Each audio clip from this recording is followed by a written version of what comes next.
That's great. Glad he's doing well.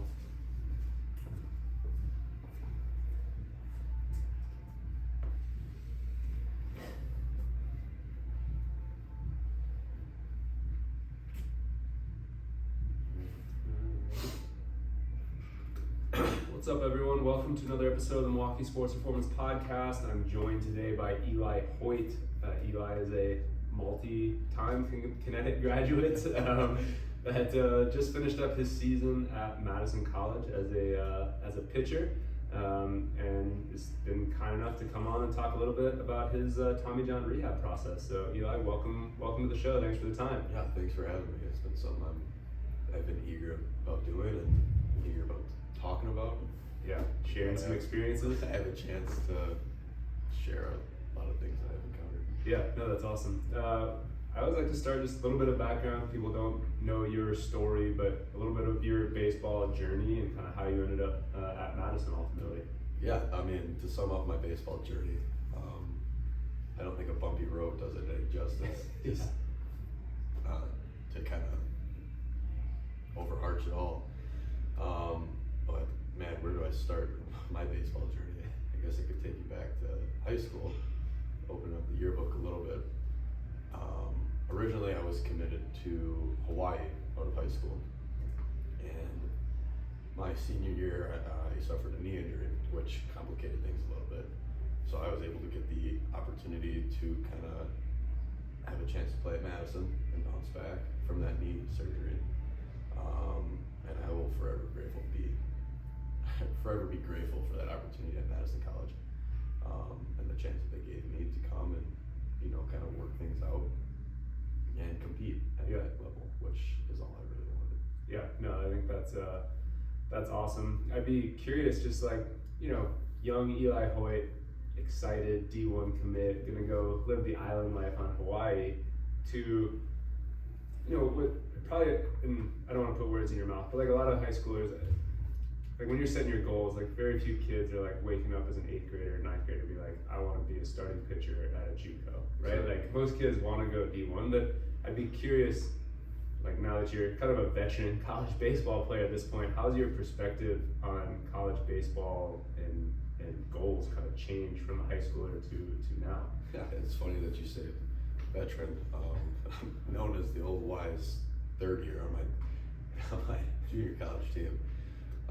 But there certainly has been a stigma around junior college athletics as a whole, not necessarily just baseball, that I feel like doesn't need that kind of stigma. Yeah. Yes, it is not the Division I level, but it's also something completely different, where if you give yourself a chance to immerse yourself in that, you are benefited by ways you wouldn't ever imagine. And I had the privilege of having that happen to me.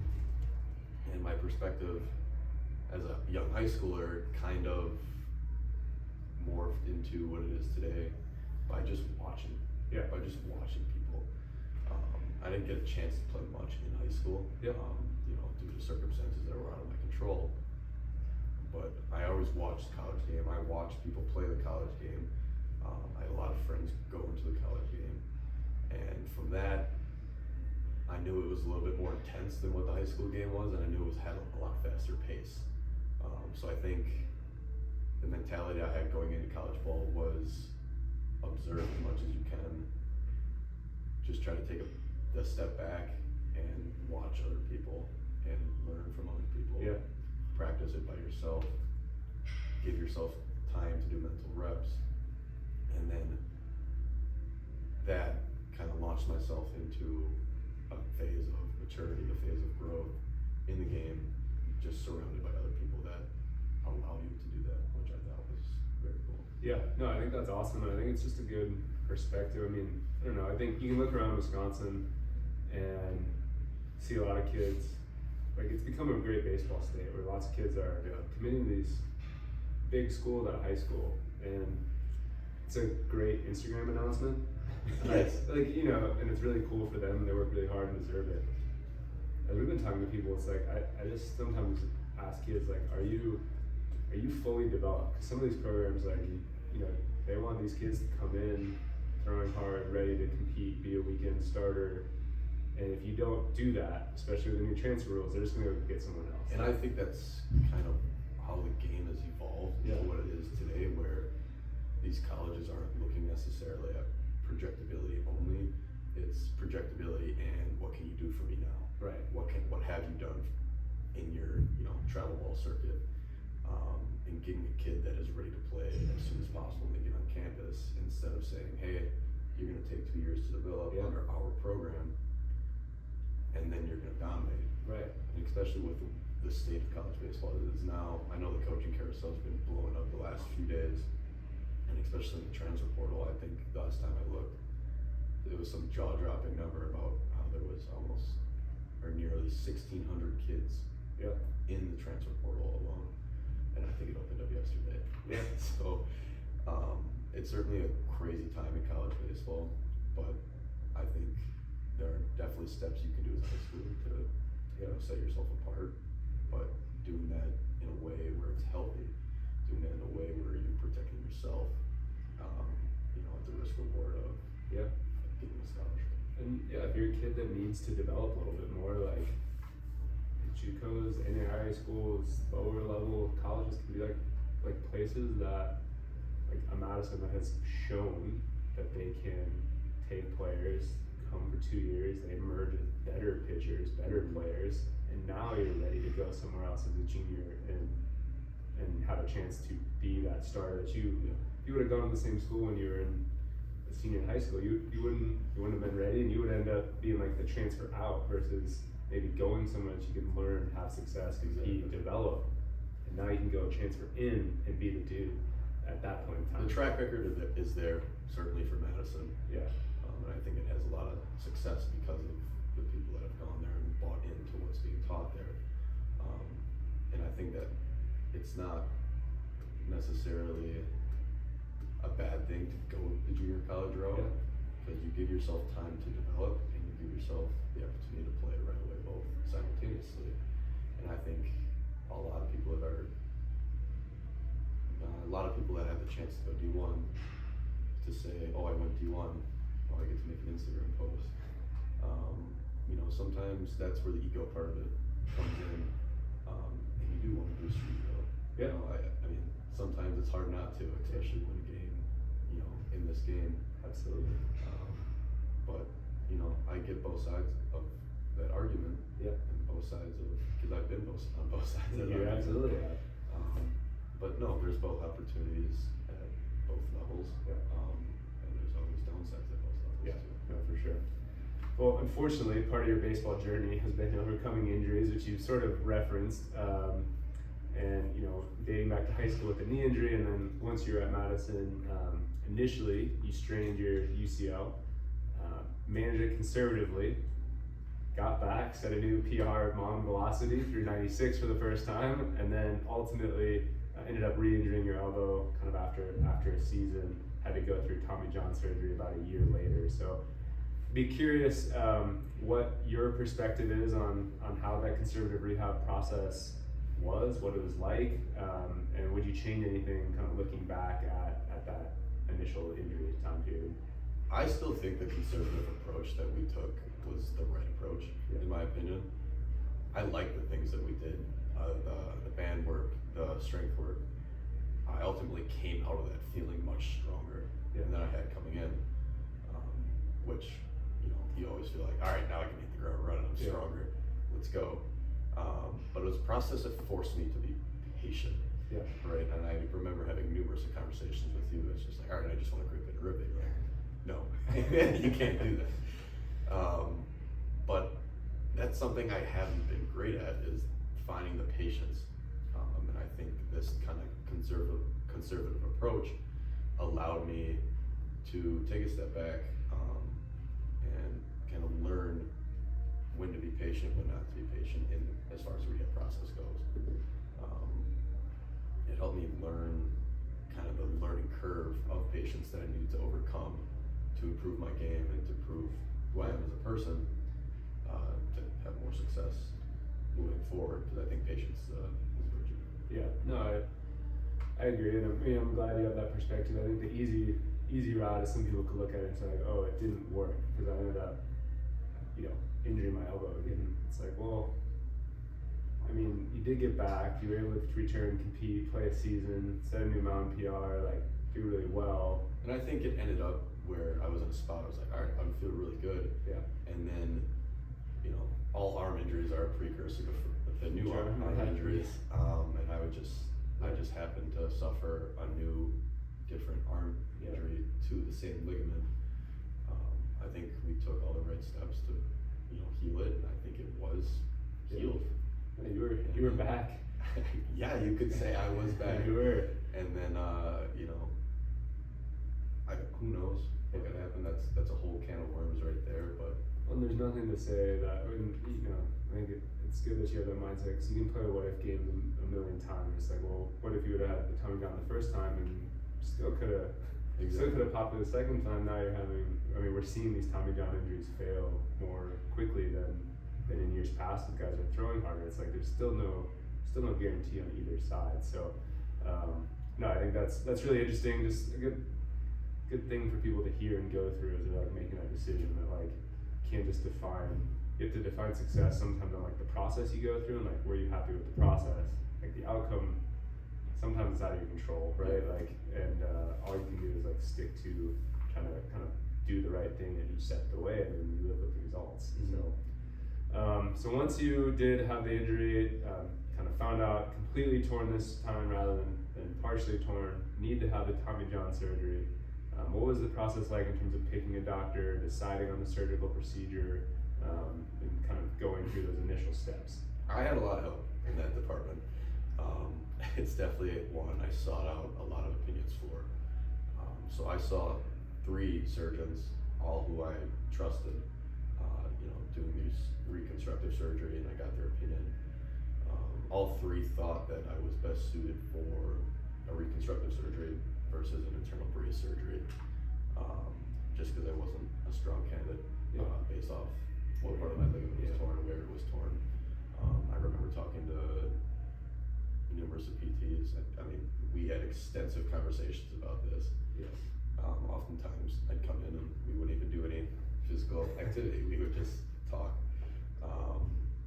which is sometimes good, sometimes bad. Yes. But I remember just getting a lot of opinions on it, trying to learn, trying to know as much as I could before I chose to, go the route I did. Yeah, I think that's it's really important to like. There's no one right doctor. There's no one. There's nationally known guys. There's things like that. But part of it's just comfort level, and it's talking to enough people where you are like, yeah, this is the right guy, right approach, right doctor for me. And maybe that's not for everyone else, but being kind of comfortable with your decision that way. So, is there kind of 20/20 hindsight looking back at it after you return? Anything that you wish you would have done differently or knew more about leading up to the surgery? I guess I could say hindsight's always 20/20. Yeah, exactly.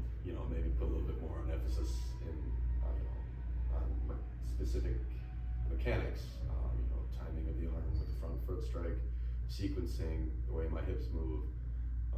But honestly, I just think it was more of one of those things that the body wasn't quite ready to handle that stress that my arm was producing, which at the end of the day is okay. Like that happened.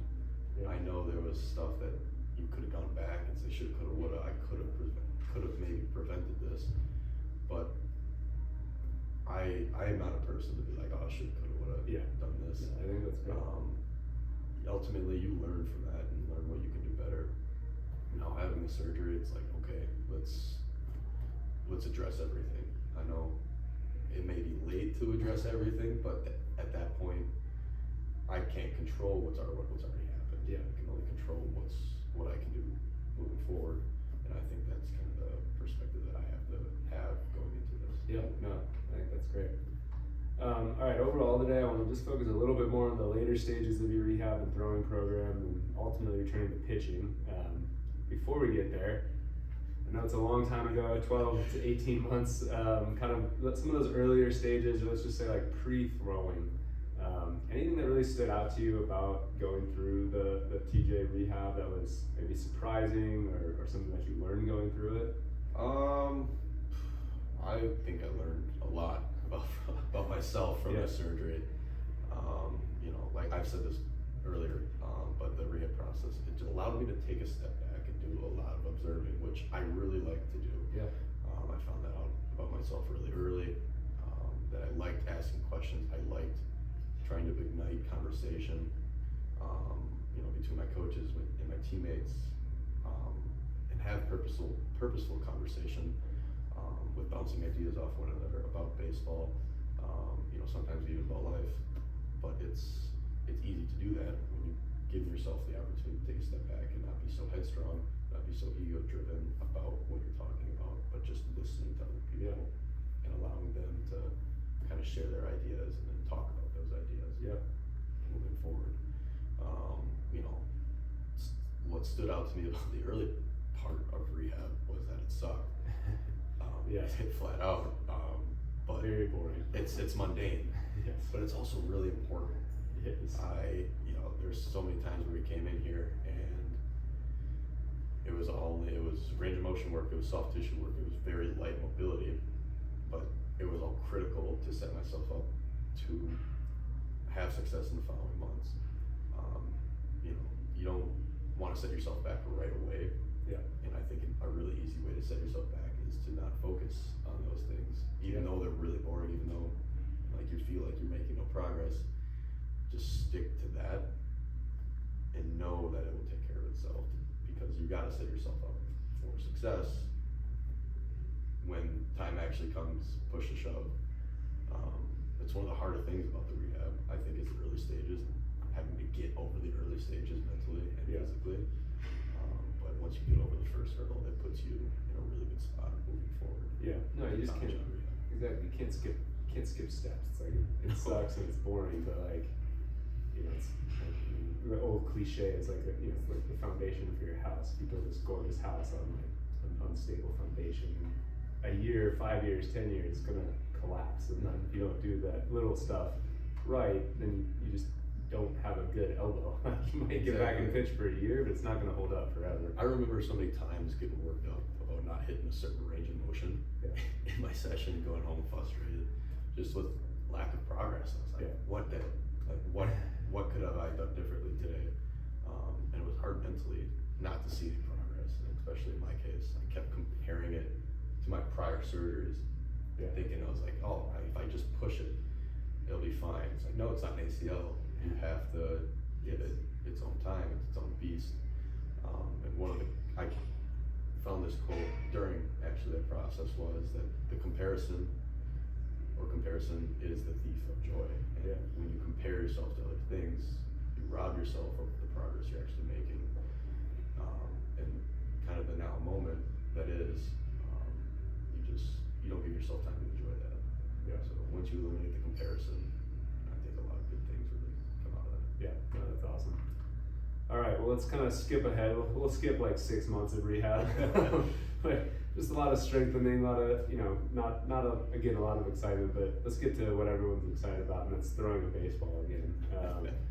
So as we jump into that return to throwing program, how did you physically and mentally know that you were ready to throw, and kind of what types of things were you doing before you actually picked up a baseball? I wanted my strength levels to be as normal or as close to normal before I started to throw. I think it took around 4.5 months to complete the range of motion and to feel comfortable moving weight. But then it was trying to add strength. It was trying to get back to baseline. And it kind of took 4.5 months to achieve all of that. At that point, I started the return to throw program very gingerly. It was all, I mean, I remember those first throws, I mean, for lack of a better word, felt awesome. But at the same time, they were so light, it's like, oh, I feel like I should be doing more.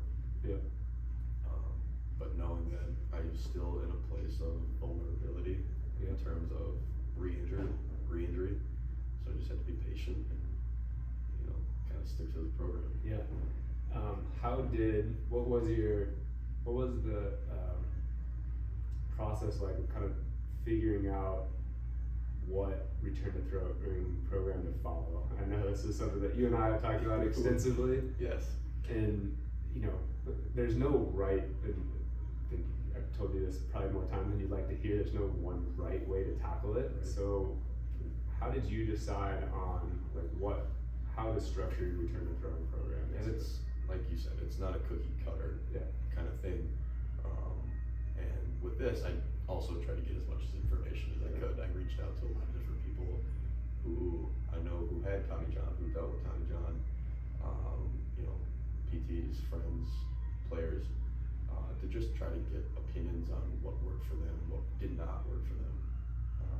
There's a ton of options to choose from, volume-based, intensity-based, and distance-based, or any combination of those three. Yes. Ultimately, I ended up working with a combination of those three, which was all of those three. Yeah. Kind of wave loaded. To measure the intensity of my throws, I would use the driveline pulse, which I know you're a big fan of, and then just a radar gun to help monitor the stress of my elbow, the torque I was putting on my elbow, and how fast I was releasing the ball on a day-to-day basis. Which I had a lot of help in making that program. I know I bounced a lot of ideas off a lot of different people. Yeah, which is really important. I think what you did well was you asked questions, you took advice, you stuck to a process.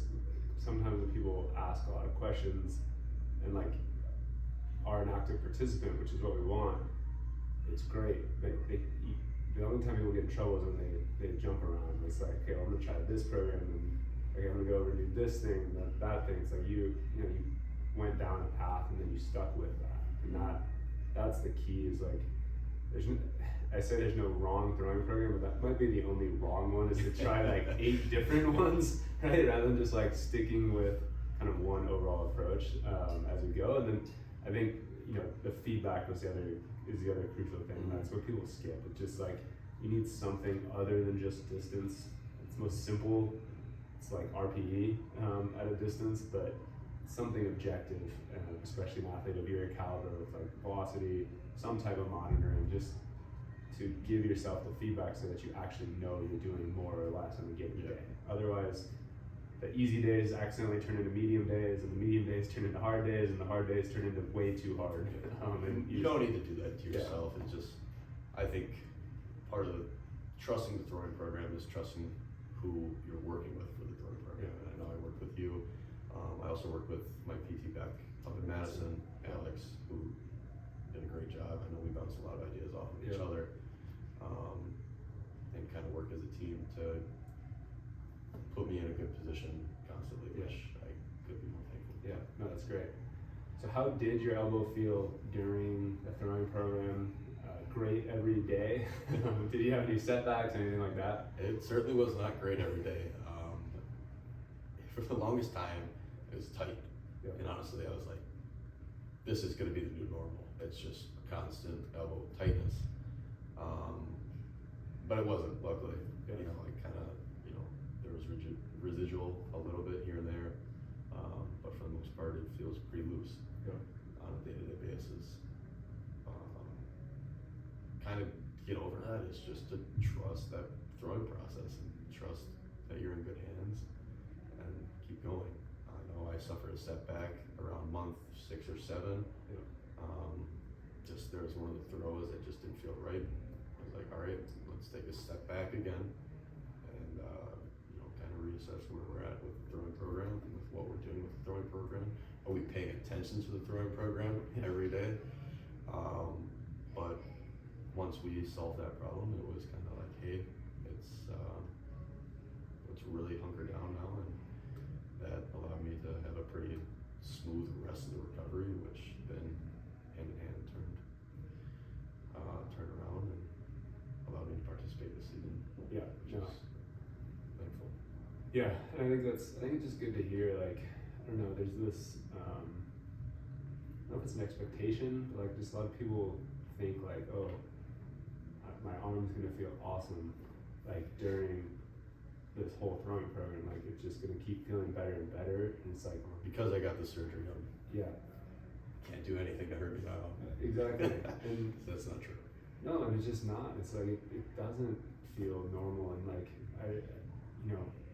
but you just have to stick with it. And I always try to get people to like look at trends, not individual days. Like I think if you ride the roller coaster of like today was a great day, now I'm sore, so now I'm like down in the valley, like you're just not gonna get anywhere. Like you've got to look at times like a month ago, like I always tell people like in the early stages, like okay, think back to how those first 45-foot throws felt.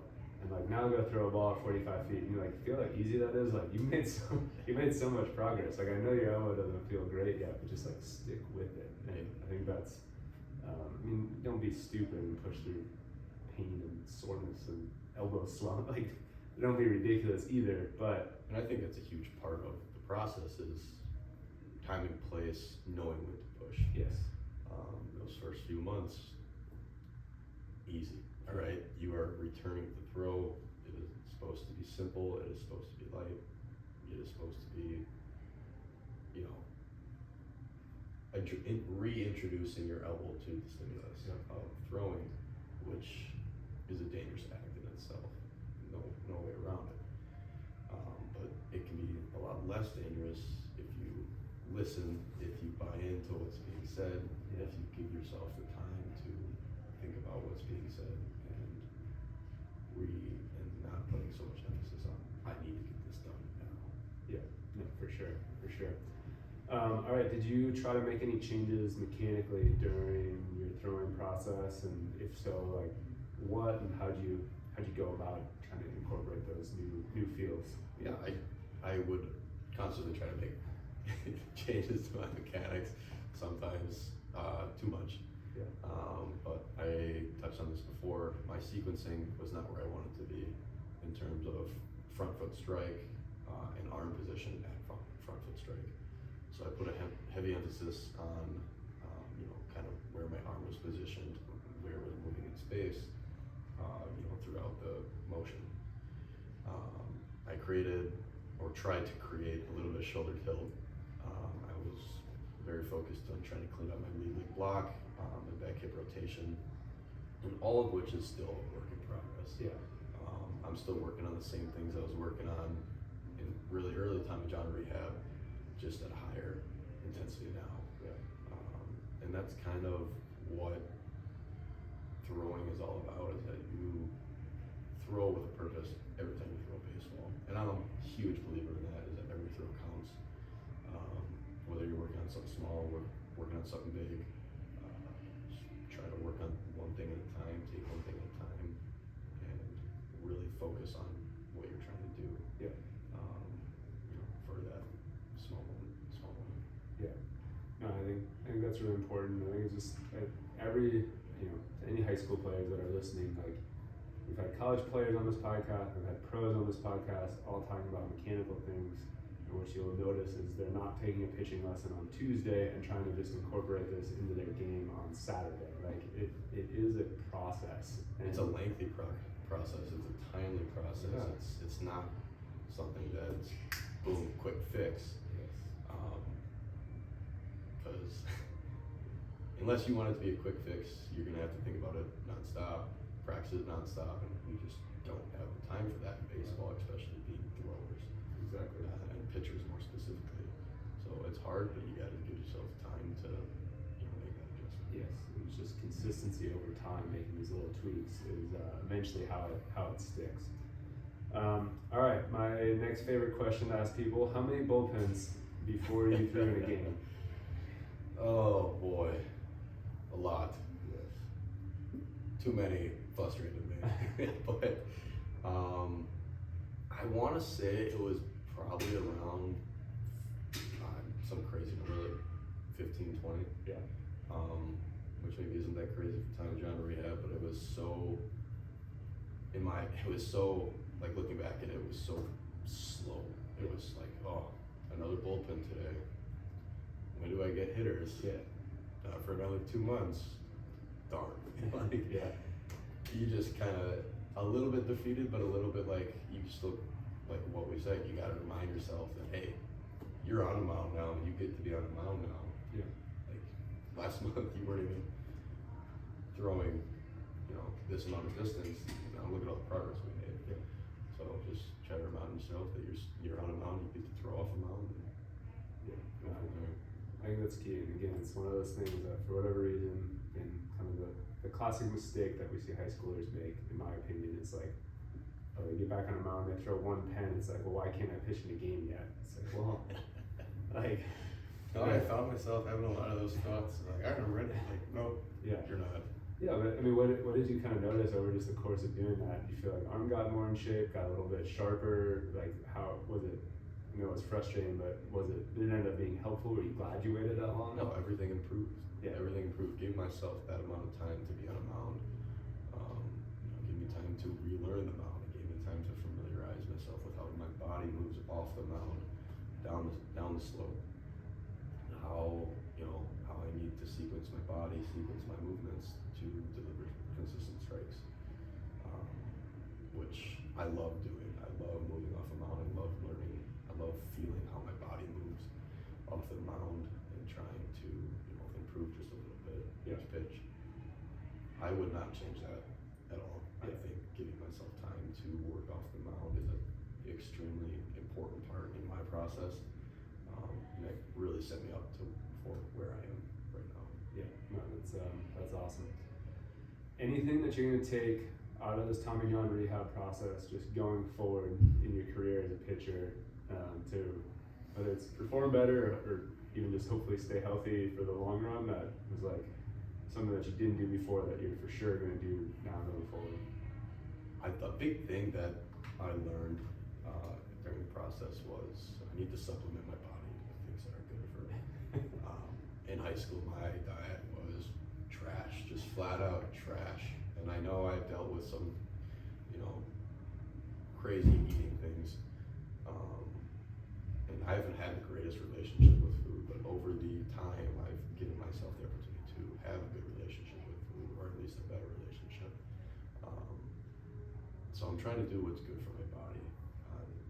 I think that if I do things that are good for my body, my arm will tend to feel better. Yeah. If the body feels good on a day-to-day basis, I think the arm will continue to follow that trend. Now, I know in throwers is a little bit different, but I still think if you treat your body with respect, I think that the arm will pay dividends with that. Yeah. So just try to take care of myself, take care of my body, let my body tell me what I need to focus on. After I give it a chance to take care of itself, I'm a big believer in the human body being a extremely gifted and smart organism. So I think that letting the body take care of itself, giving it its time to run its course over everything, is a huge thing. Yeah, no, that's awesome. Any last pieces of advice for somebody that's going through Tommy John rehab right now? Little motivational tips or guidance? They might all be cliche, but cliches are cliche because they're true. Stay the course, trust the process. It is grueling in almost all aspects. Taxing mentally, it's wearing physically, and it just drains you spiritually. But there's people in your corner, always. Use them. Don't be afraid to lean into your support system. They're there for you. They want to see the best for you. The PTs, your family, your friends, everyone around you, coaches, you want to see you have success, and they're there to help you. Yeah. Lean into that. But don't be afraid to trust yourself. Don't be afraid to push yourself. It's a tough recovery, but I think talking about things and knowing when to do certain things, the timely aspect of it is really big. Yeah. No, that's awesome. Okay, unfortunately, you're the first person I get to ask this question to. But it's one of the most common questions that we get from people going through ACL rehab or people going through Tommy John rehab is which one's harder, ACL rehab or Tommy John rehab? And you are one of the special, unique few that have done both. So once and for all, what's harder, ACL rehab or Tommy John rehab? Both suck. Both are really hard.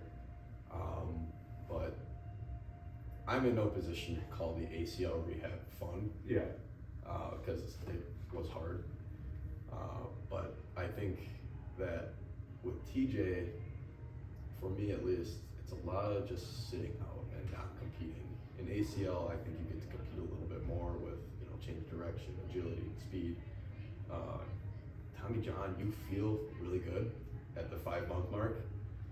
Yeah. But you get slapped on the butt, slapped in the face with reality of like, hey, yeah, you are good to function, but you're a thrower, you're a pitcher. You don't get to function fully yet. Yeah. So I think Tommy John would have to take the cake on that being a harder rehab, purely from the standpoint of it's really, really hard mentally on you being a baseball player. That's a very interesting perspective. That's not something that I think most people are just thinking of like pain levels and stuff like that, but I've never thought about it that way, that at that 5-month mark, ACL, you're starting to have more fun, you're getting to do more stuff, and like Tommy John, you're getting to like throw at 45 feet Yes. by yourself for the most part. So at that point, you're good with your strength training, Yeah. you feel strong in the gym, and then you get out to the field and you're like, all right, what's my throwing today? 70 feet. Awesome. It's just like, okay. Yeah, So- that's interesting. That's a really good perspective.